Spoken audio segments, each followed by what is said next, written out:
Hello everyone, welcome back to my channel. Myself Sulagna Ghosh Barman, lecturer at St. Thomas College, Bhilai. Start करते हैं आज के topic.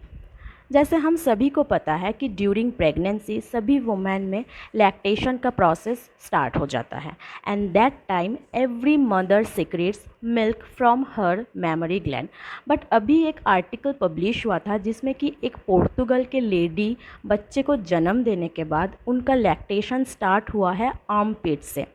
तो आज हम इसी टॉपिक पे डिस्कस करेंगे कि इसका रीज़न क्या है और ये कब होता है। ये जो टर्म है इसको पॉलीमैस्टिया बोलते हैं, जिसमें ह्यूमन बींग्स में 2 से ज़्यादा ब्रेस्ट टिश्यू प्रेजेंट होता है। It is the condition to having additional breast. जो एक्स्ट्रा ब्रेस्ट प्रेजेंट होता है, कभी कभी उसमें निपल और एरियोला प्रेजेंट भी हो सकता है और कुछ कुछ केस में एब्सेंट भी होता है। ये जो एक्स्ट्रा ब्रेस्ट है ये बॉडी के कहीं भी प्रेजेंट हो सकता है, जैसे कि under arms, face, back, thigh, neck, belly, कोई भी पोर्शन में ये पाया जाता है। It is also known as supernumerary और accessory breast tissue. In this diagram, a woman with a lactating supernumerary breast on her thigh. ये एक हेरिडिटरी कंडीशन है। नेक्स्ट है व्हाट कॉजेज इट। तो इसका रीज़न क्या है। Basically it occurs in the womb during development. Normal जब embryo का डेवलपमेंट होता है तब मिल्क लाइन, यहाँ पे जो आप डायग्राम में देख सकते हो कि जो ब्लू कलर का है वो मिल्क लाइन है। तो ये मिल्क लाइन के साथ ही ब्रेस्ट टिश्यू का भी डेवलपमेंट होता है जब नॉर्मल एम्ब्रियो का डेवलपमेंट होता है। और जो एडिशनल टिश्यूज़ रहता है या तो वो डिसइंटीग्रेट हो जाता है या एब्जॉर्ब हो जाता है बॉडी में। बट ये टिश्यूज़ अगर चाइल्ड बर्थ के पहले डिसइंटीग्रेट नहीं हो पाता तो इसी से एडिशनल ब्रेस्ट का डेवलपमेंट होना शुरू हो जाता है।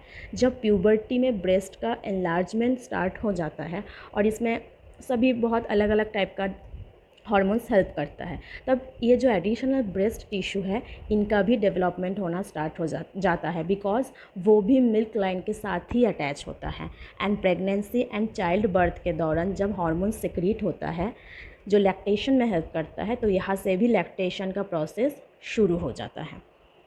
तो नॉर्मल केस में क्या होता है, जो ब्रेस्ट टिश्यू मिल्क लाइन के साथ जब डेवलप होना शुरू होता है तो वहाँ पे जो एडिशनल टिश्यूज़ होता है वो डिसइंटीग्रेट हो जाता है, ये नॉर्मल प्रोसेस है। लेकिन जो एडिशनल टिश्यूज़ है जो ऑलरेडी मिल्क लाइन के साथ अटैच्ड है, अगर वो डिसइंटीग्रेट नहीं हो पाता चाइल्ड बर्थ के पहले, तो तब ये जो एक्स्ट्रा जो टिश्यूज़ है वो सुपर न्यूमेररी ब्रेस्ट टिश्यू का डेवलपमेंट करता है। और जब हार्मोनल चेंजेस होते हैं बॉडी में तो उसमें भी हार्मोनल चेंजेस होती है। ब्रेस्ट का जब एनलार्जमेंट होता है, जब लैक्टेशन होता है, तब वहाँ से भी मिल्क सिक्रेशन स्टार्ट हो जाता है। नेक्स्ट है इज़ इट रिमूवेबल और नॉट। क्या हम इसको रिमूव कर सकते हैं या नहीं।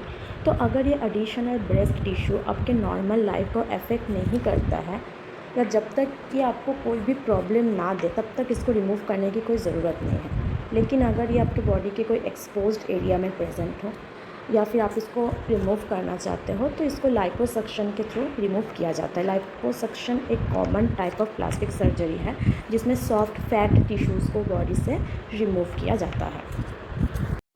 अब नेक्स्ट क्वेश्चन ये अराइज होता है कि इज़ इट डेंजरस।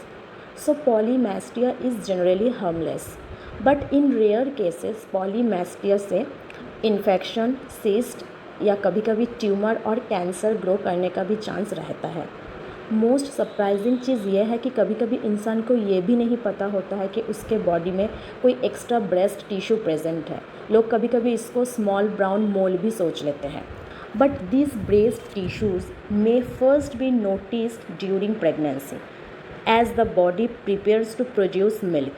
तब ये भी इंक्रीज़ होने लगता है नॉर्मल ब्रेस्ट टिश्यू के जैसा और लैक्टेशन शुरू होता है, तब ये नोटिस में आता है।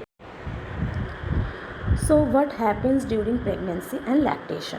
ऑफन एक्सेसरी निपल्स और breast tissues are not noticed until the hormonal changes make them more apparent. तो जैसे हम बात किए कि जो एक्सेसरी निपल्स और ब्रेस्ट टिश्यू होता है वो जिसमें प्रेजेंट होता है वो खुद भी कभी उसको नोटिस नहीं करते तब तक जब तक बॉडी में कोई हार्मोनल चेंजेस ना हो। जैसे ही बॉडी में हार्मोनल चेंजेस शुरू होता है, चाहे वो प्रेगनेंसी के दौरान हो, चाहे वो लैक्टेशन के दौरान हो, चाहे वो मेंस्ट्रुएशन के दौरान हो, जब भी बॉडी में हार्मोनल चेंजेस होता है तब इसमें भी चेंजेस आता है। और जैसे ही लैक्टेशन या प्रेगनेंसी के टाइम जब हार्मोनल चेंजेस होता है तब जब से नॉर्मल ब्रेस्ट से मिल्क सिक्रेशन होता है तो यहाँ से भी मिल्क सिक्रीट होना स्टार्ट हो जाता है और तब नोटिस में आता है कि हाँ इसके अलावा भी कोई और जगह से मिल्क का प्रोडक्शन हो रहा है। लेकिन हाँ जो नॉर्मल ब्रेस्ट टिश्यू होता है उसके जितना milk production accessory breast tissue में नहीं होता है। एक्सेसरी